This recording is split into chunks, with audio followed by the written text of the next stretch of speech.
Yung day 3 na tayo ngayon. Tagal matapos. Okay. So magta-timing na kami ngayon ng machine.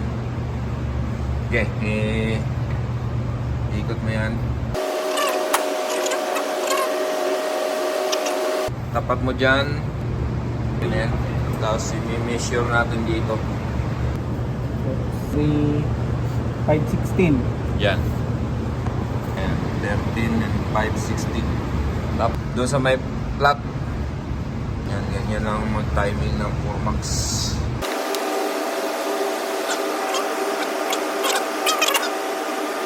Tapos sukatin mo ulit. Okay na ba? Oo. Okay na siya.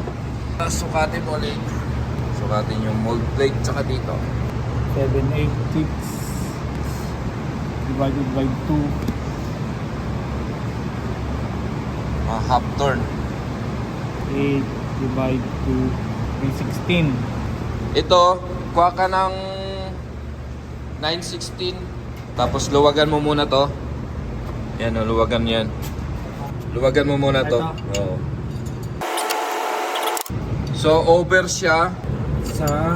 Ayan yung tensioner niya. Yun. Bali, 9 and 116. So, pag dito sa book, 9 and 116 or 231 mm. Right on!